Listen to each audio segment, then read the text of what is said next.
project. This is session number 4. And wait 1 second. And we're already having technical difficulties. No, it is session number 4, and we are super excited to be here to talk to you guys a little bit about our journey of how we got here and a little bit more about our stories, just of, why we're even doing this, the real reasons and the real underlying factors that actually brought us to this point in life. And those are like the most important parts, right? It's the day-to-day aspects. It's those journeys, those things we've had to climb over, and the valleys and hills in which we've been on. So I'm super excited to be here with my co-hosts, and we are grateful for another day of getting together and sharing our journey. So guys, what questions do we have for each other this evening? If you don't mind, I'll ask the first question, and I'll ask the question, and then I'll actually share my story, because in that way it will let you kind of start to think about your answer to the question. And I've heard it many times said that experience is our greatest teacher. And there is so much truth to that. However, if you'll think back to when you were in school, whether kindergarten through high school or college experiences, whatever the case might be, who was the most impactful teacher when you were in school? And I'll tell you mine. Mine was Mrs. Curry.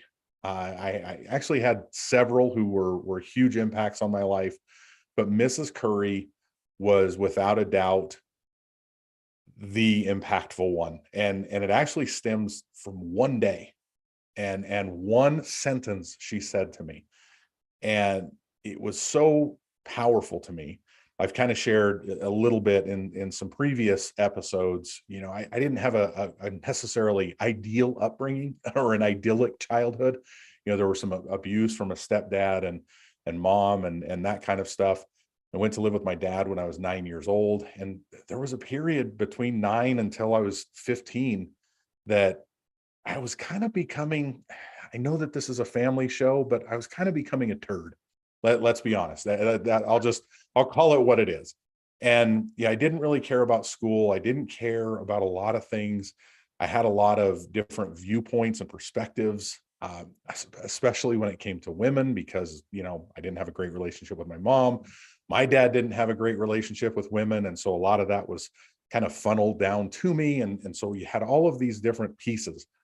And here was this woman in an authority position, Mrs. Curry, and she and I used to butt heads a lot, like a lot. But there was one day it really came to a head. And that day I got home from school and Dad was out in the garage working at his workshop, working at his bench. And long story short, he said, "You're going to go in tomorrow and you're going to apologize to Mrs. Curry for how you behaved today." She like called, she was crying, like it was a big deal, right? And he's like, "I don't care, you're going to get up early," which that for me as a high school kid was punishment enough, having to get up early. I was the kid that like walked into class and got my right foot in the door just as the bell rang. That was me. And so he's like, "I don't care what you have to do, you're going to get up early, you're going to go find her." Next morning, got up early, went in, found Mrs. Curry. She was in her office. And I told her, I said, "You know what, Mrs. Curry," I said, "I apologize for my behavior yesterday." And I meant it, in the most sincere way that a 15-year-old boy can mean an apology. But she looked at me and she said, "Bear, we all have those days where we just have to say F it." But she didn't say F it. She dropped the bomb. And I was like, "Oh my gosh, she can't say that." And then I was like a split second later, I was like, "That's so cool. She just said that." And it took this woman in this authority position that I didn't like because of all of that past. And immediately it put me into this sense that it's like, oh, wait, she's a person too. And that moment, that instant when she dropped the bomb, and I've told this story, I actually told this story at her retirement party. and how impactful it was to me. But Mrs. Curry, I would say, other than experience, was my greatest and most impactful teacher. And so I'll ask the question again. Who was your most impactful teacher? Not necessarily your favorite, but what teacher, and oftentimes the one who had the biggest impact often is our favorite, but it's not always the case. But who was your most impactful teacher and why? So can mine not necessarily be in school? Yeah, absolutely. Absolutely. Yeah. Teacher, mentor, whichever. Yeah. All right, I've got a pretty impactful one. And actually a funny story that is similar to yours in that she also dropped the F-bomb. Isn't it funny how Which one made me word think can of her. change everything? Yeah. So this was horse trainer I had for a very long time. One of my biggest mentors for sure. Super impactful in my life, provided me with a ridiculous amount of horses to ride. I was that kid that was at the barn from the time I could get there till it was past dark. I never, like wherever I was, it was always at the barn. And I really, my father was not interested in participating in the payment of said projects of horses. And so I became a working student when I was about 11 years old, I think it was. And so I was working to take lessons. And this trainer, her name is Diane Langer, and she is just an amazing lady. And she provided such a safe haven and such an amazing place for us as girls in the equestrian world, which can be a little bit interesting as far as that goes. We had the same problems as this ice skating and the gymnastics. We definitely struggle with that in the sport. So she provided just this amazing space for us to grow up. And I can really remember the day she dropped the F-bomb with me, because I was jumping this horse named Howard, and we were cantering through this turn, and it was to jump this oxer going away from the gate. And I came through the turn, and every time I would like pull on the reins and stop instead of just kicking and cantering and keeping the right pace and cantering down to the jump. And I would pull up, and she stops and she looks at me and she says, "You either say fuck it and you jump that jump, or you get out of this ring and you don't ever come back." Wow. So it was a moment of like, truly do the thing, or you're not ever going, I'm not going to continue teaching you. So it was like one of those, and I was a little bit that stubborn kid, or maybe I'm still that stubborn kid. I was a little bit stubborn and am still.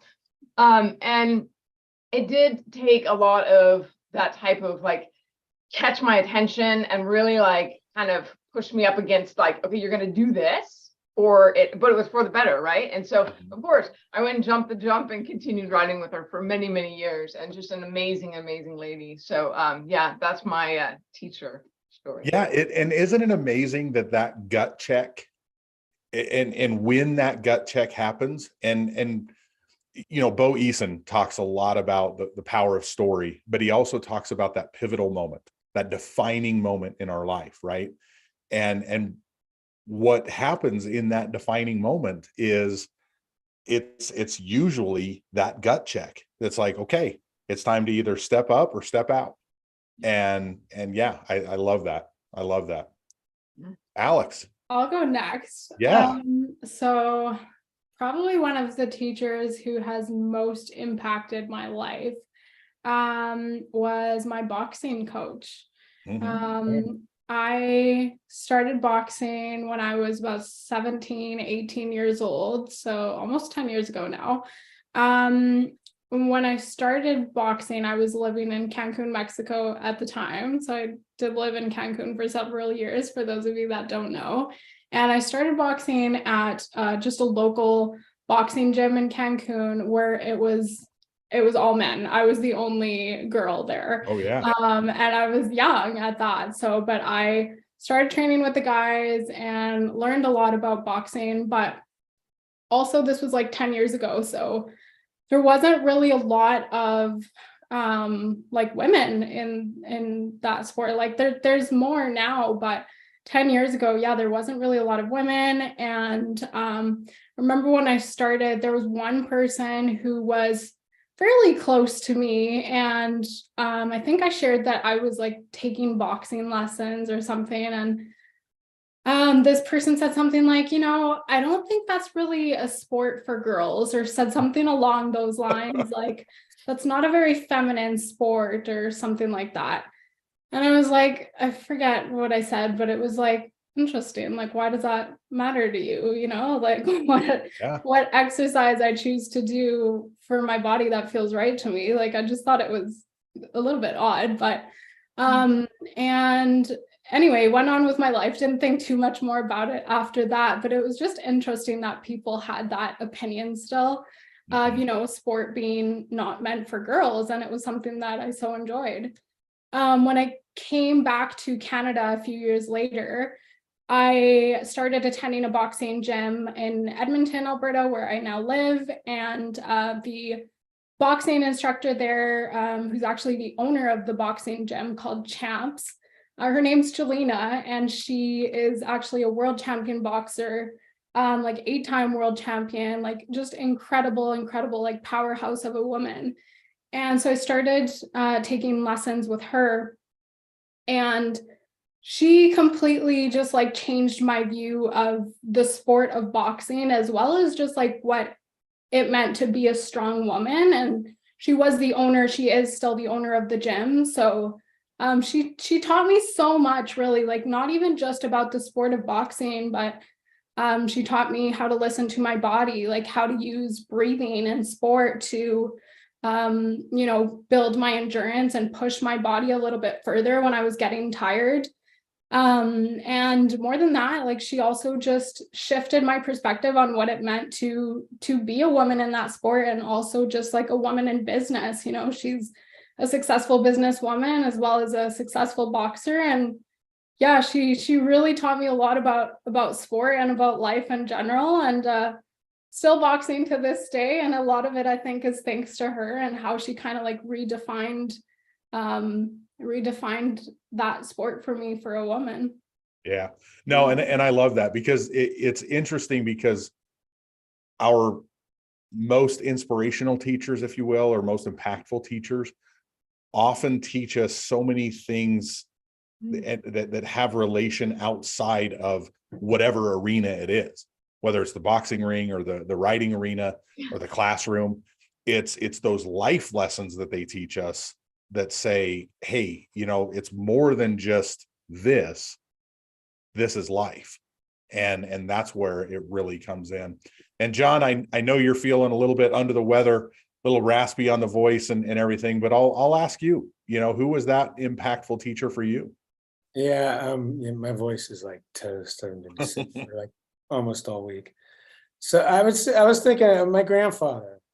Yeah. He could like fix anything, which what my kids say I could do, except he could weld, he built horse trailers, he broke horses, he had horses, everything, he had cattle. He'd build a shed, he'd build, add on to the house all by himself. He was born in 1918 in a little town in California, Fremont now, but it was called Niles. It's actually where like Charlie Chaplin made all the first films. It almost became like Hollywood, but then they went down to Orange County, down south.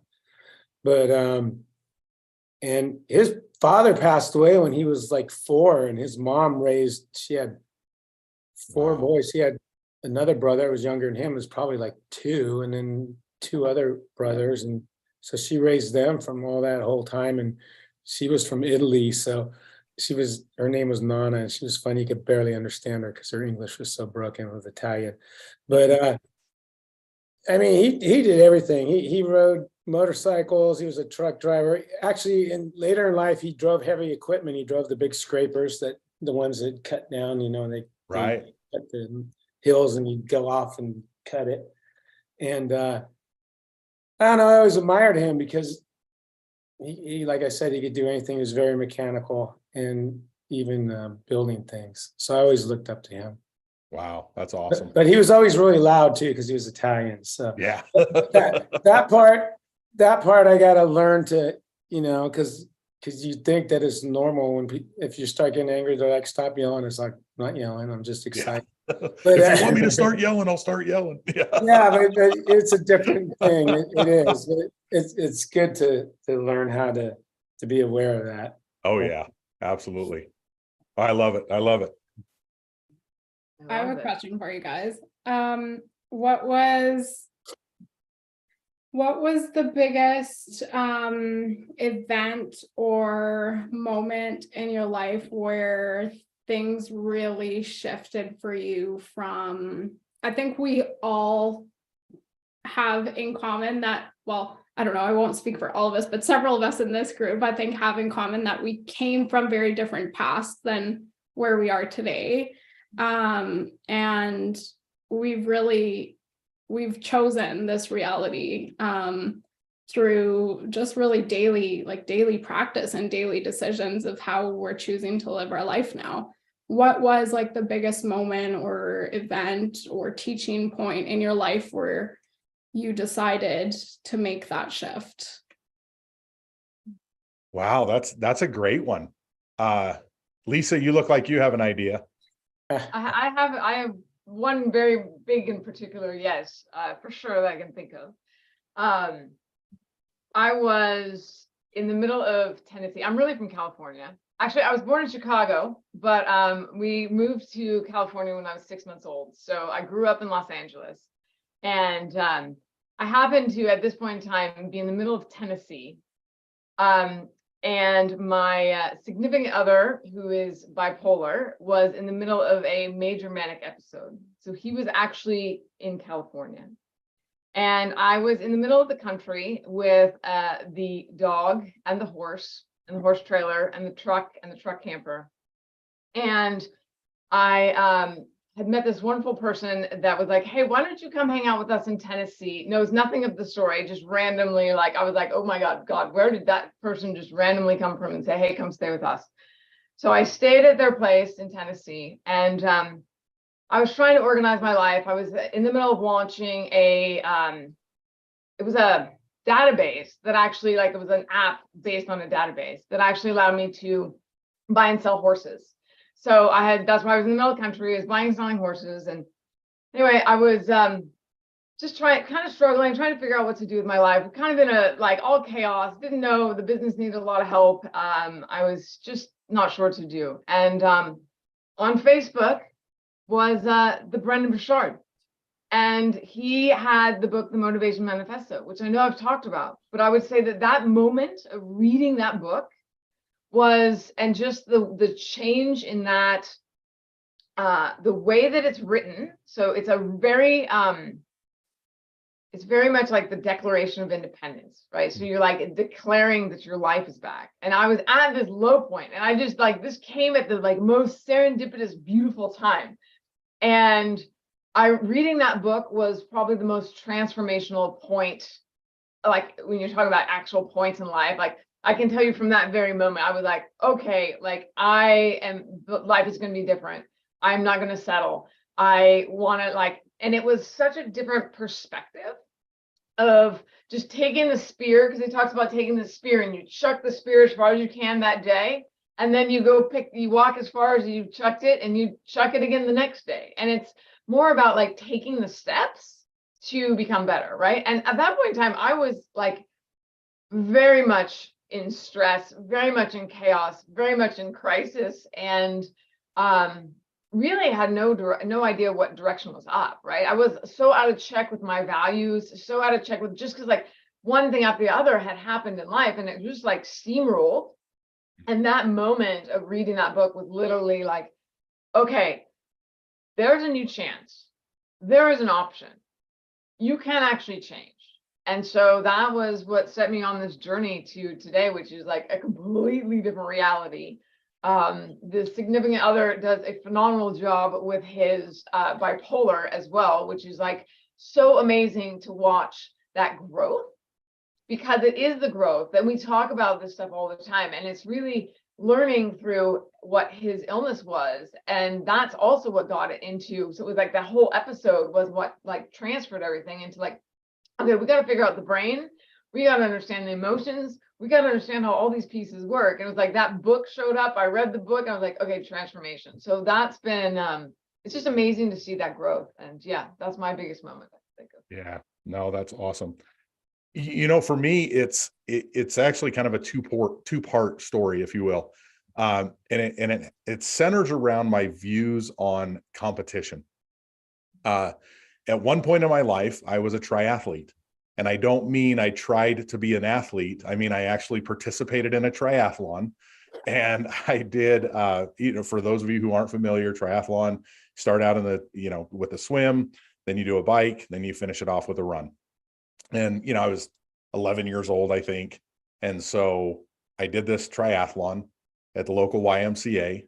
And about 2 weeks before the triathlon, I won a 10-speed bike, which to an 11-year-old in the mid 80s, the 10-speed bike is like, remember when you were like 7 or 8 years old and you got a new pair of shoes and you're like, look how fast I am. Look how high I can jump. The 10-speed bike to the BMX level was like nothing, right? It was just, the BMX was just garbage at that point when you had a 10-speed. Anyway, I won the 10-speed bike in this raffle, and I decided that I wanted to ride the 10-speed in the triathlon. So I told my dad, I said, Dad, I'm going to ask the race director for this triathlon if I can take my 10-speed. And he's like, no, don't ask anybody. Just show up in the 10-speed. He said, was there anywhere in the rules that says you couldn't ride the 10-speed? And I'm like, no, it's not posted in the rules. It just says show up with a bike. He's like, okay, show up with the bike. Well, I was 11 and I'm like, Dad doesn't know. I'll just be the good guy and I'll ask. So I asked the race director if I could bring my new 10-speed. And he's like, well, I don't know if that would be fair. Yes. Wouldn't it be better if you brought your BMX bike? I'm like, okay. So I went home that night. I told my dad, can't bring the 10-speed, have to race the BMX bike. Anyway, I finished second in the triathlon.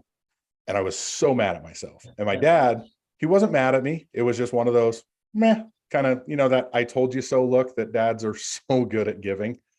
And so for the next 25 years, that shaped my view on competition. When it came to competition, competing in anything, it was keep your mouth shut, don't tell anybody, don't just do your thing and leave everybody else out of it. So I entered a weight loss competition back in 2011. It was a local weight loss competition. Like 7 people knew that I even entered. I didn't tell people what I was doing. I didn't like put it on social media, like nothing. It was just radio silence, basically. Ended up winning the competition, which I was super excited about. But over the next 6 months, like 100 people asked me, what did you do to lose all the weight? And I would start to tell them.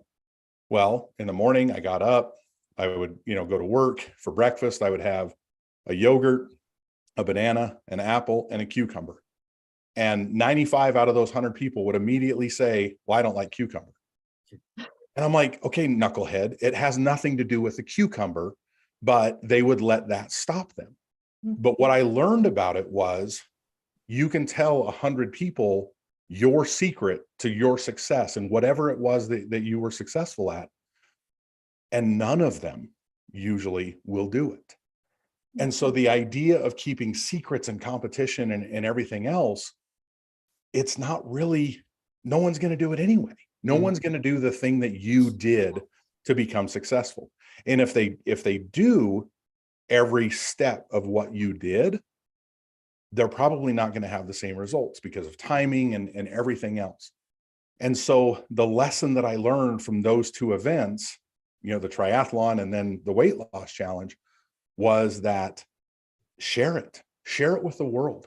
Let them know what you're doing. And some of them will do what you did and others won't. And that's okay. But by sharing it, it doesn't have to be this closely guarded secret that, oh no, you know, because let's face it, nothing I did when I won the weight loss challenge was revolutionary. You can literally find it on bookshelves or go on Amazon and you know, there's thousands of books on how to lose 100 pounds in 6 months.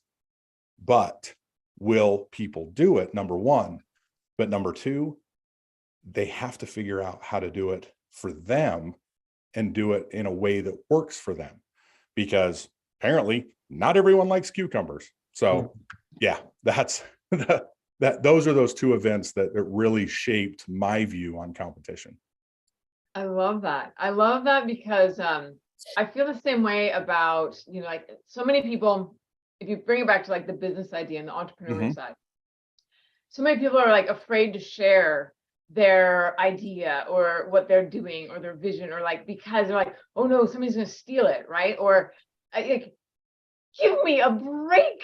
Like there isn't, like, most people are not going to even like think about, like, they don't even care. After 5 minutes, they're back on YouTube or on Facebook and they don't even remember that thing that you were doing.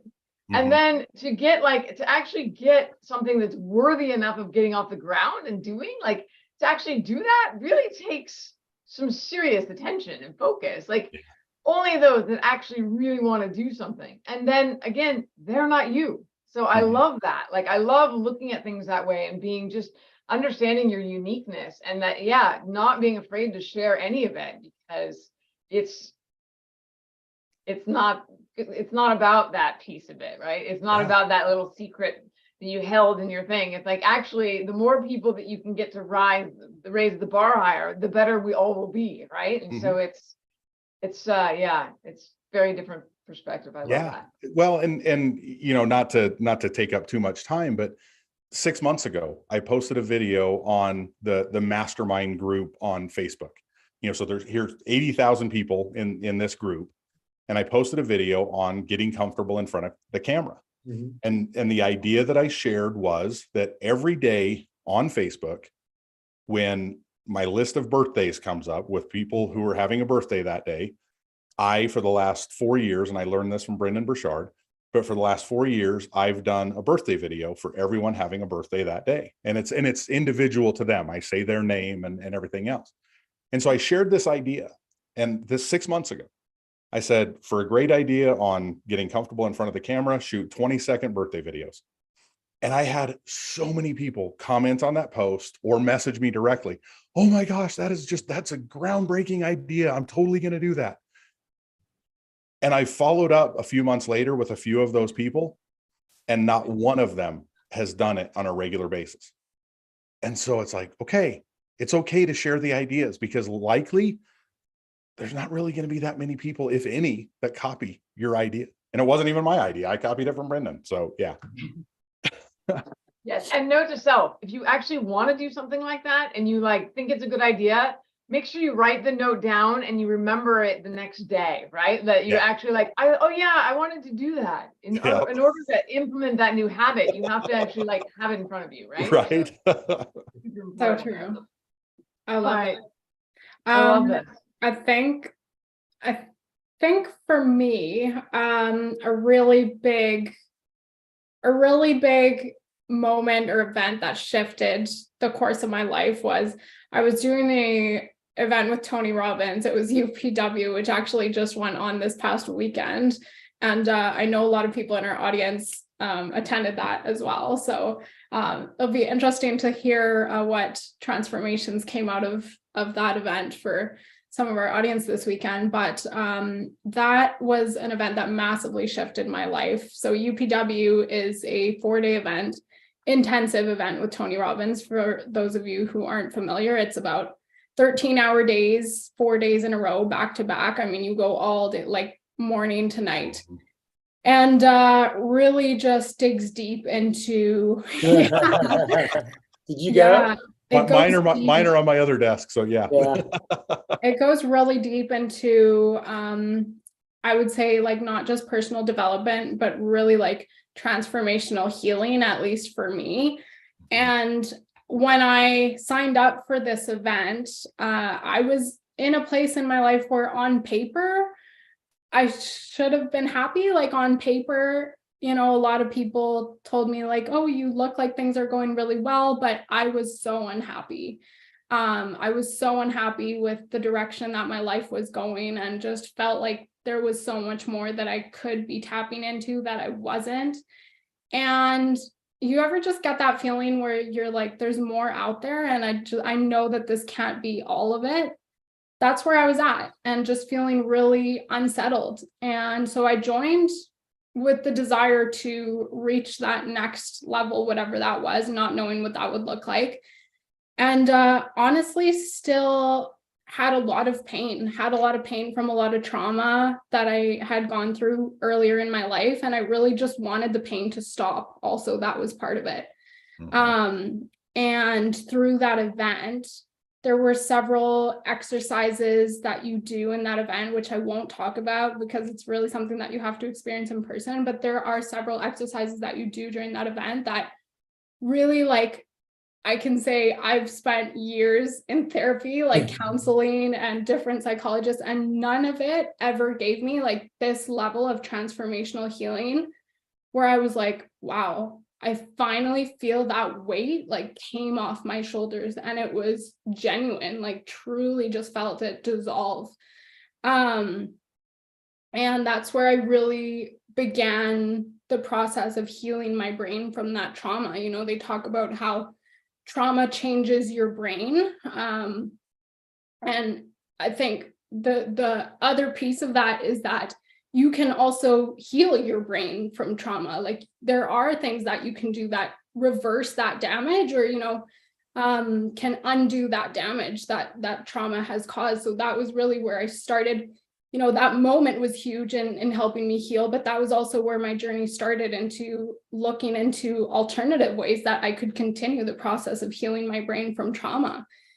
And yeah, just completely changed my life to a point where now, you know, and it's not that my life is perfect. I don't think any of our lives ever will be, but where now I truly feel like that pain has majorly dissolved, and now like I truly feel happy with where I am in life. And I think that it shows, honestly. I think it shows, and I think like that's really like the biggest moment for me. You know, I changed completely like how I was spending my time, what my days looked like my habits, my relationships, just everything completely changed. And isn't it powerful, that idea of happiness? And for me, happiness, and I loved how you talked about happiness, Alex, because happiness and contentment, I strive for happiness like on the daily, but at the same time, for me, contentment is so much more powerful for me, because it brings along this sense of peace that, you know what, I know there's more growing to do. I know that there's bigger things out there for me, but I am so content with where I am right now while I'm still growing. And that happiness definitely factors into all of that contentment. And that's so powerful and so awesome. That shift to contentment, I think is such a cool, critical one, right? Like in growth. And for anybody that's watching that hasn't either gone through this, or you're still in like struggling or any on that level, know that it is possible to change. Know that there are like awakenings and awareness levels that you like all of a sudden understand, and you're like, wow, that is a complete perspective check.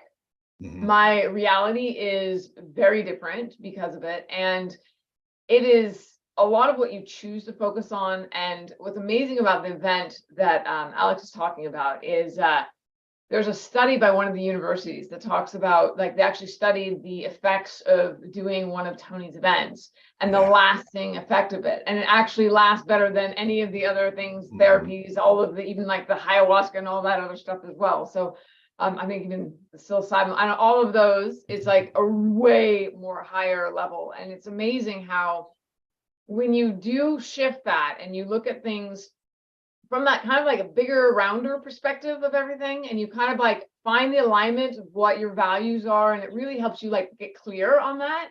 It's amazing how you can go from like, okay, I'm slightly frustrated. Okay, I'm working on being happy. Oh, actually, this is amazing. I'm actually really content. And like your surroundings might not have even changed yet, because the reality is like your reality, your future is not today, and it doesn't like it will change, and it doesn't necessarily look today like it will, right? And it's amazing how like that can change, like not change, and yet you're like, hey, this is amazing. I feel pretty good. So yeah, I love it. Well, and it gives you the ability to breathe. And when I say breathe, I'm talking about like, think about, honestly, for everyone watching right now, think of the last time that you just took a deep, conscious breath and was able to just from that breath just be like, wow, this is all right. And when you understand that shift and can take that and then be like, wow, I just took that and that felt really freaking good. Yeah, that's where it's literally what shifts so many things, is being able to take that deep conscious breath of realization that I'm here and it's okay and it's going to be okay. It's amazing. Totally, totally. John, did you want to wrap us up on the last event, or do you want to pass for the evening? No, yeah, I'll try to talk. Yeah, it's amazing because basically you create your world with your thoughts. Mhm. I mean, the same thing can happen to two different people. Tony used to tell a story. He might still, two kids are playing in the waves and a big wave comes and knocks them down. And one guy gets up and he's just laughing and having fun. And the other kid just runs to his mom and he's bawling. Mhm. You know, it's the same thing happened. It's just how they looked at it. For me, it was like someone said, you're responsible to turn everything in your life into a blessing. And I said, oh. And that doesn't mean that it was a blessing. And some stuff happens, but it's to turn it into a learning experience. And then when I look back in my life, some of the hardest things were the greatest changes Mhm. and the greatest learning experiences. I put up a meme and it was a caterpillar and it was going in a cocoon and it was asking the butterfly, what's it going to be like? And the butterfly said, it's going to be amazing. Like when this is over, what's it going to be like, you know? Yeah. And it's so true because the transformation, and then once you realize that you have the choice to turn stuff, that, I mean, yes, that means that you had the control over it. It's not like this happened to me and I just can't get out of it and I can't go on. You can, it's a choice and you have to learn to release things, and it's not easy. But it's something that's learned. The easiest thing is to just say, oh, I can't do this, I can't do that. And you know, the what they call toxic positivity. But no one ever says toxic negativity. Mhm. Yeah. And no one will ever criticize you for being negative. They might not hang around you, but they won't criticize you for it. They may say, stop being so negative, but they'll probably just leave. They won't accuse you of being toxically negative, like you're just, you know, but if you try to pull yourself up, then you're just fooling yourself. Mhm. And it's funny how some of us are wired that way until you realize it and you wire a different way and you're around people who think differently, than, you know, that's not the norm. But Yeah. Yeah, one of the most important pieces on that is the mirror neurons, right? Like it's what we've seen around us. So when everybody around you is in that negative, like even mindsets, their actions, it's seeing all of that. So it's really being aware of all of the energy, right, that you're like giving out and what you're taking in as well, like what's around you, and being aware that your body's gonna automatically start mimicking that. oh yeah. So I spend a lot of time around as many positive people as possible, and I really limit my negativity side. I'm like, okay, I don't have time for that anymore. Like, Well, Well, my daughter. yeah, the algorithms. The The algorithms algorithms. Oh yeah.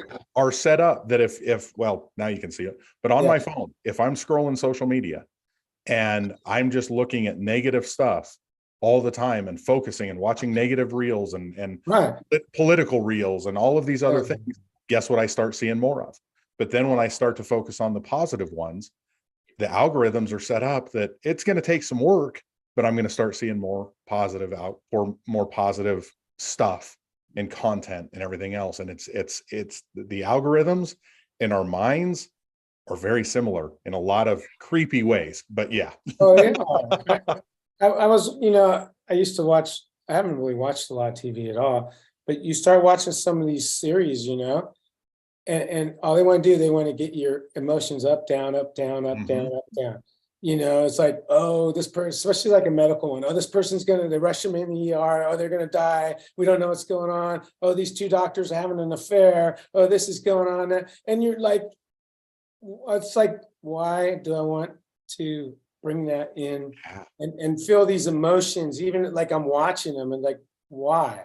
Mhm. I don't need that.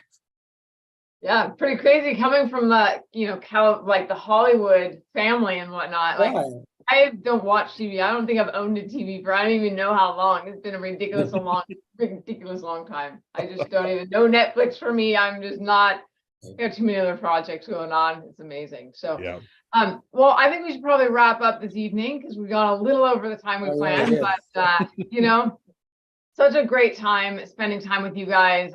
Really love it. And I know we're really enjoying presenting the Empowering Growth Project to everybody. And we're hoping to be able to do a live Zoom audience very soon. So we will be announcing information on that as well. So if you guys want to be able to get in and actually comment, we'll get working on that sooner than later. But we're just happy to be here. And so look forward to seeing you guys next week. Bye, guys. Everybody. Bye. See you guys.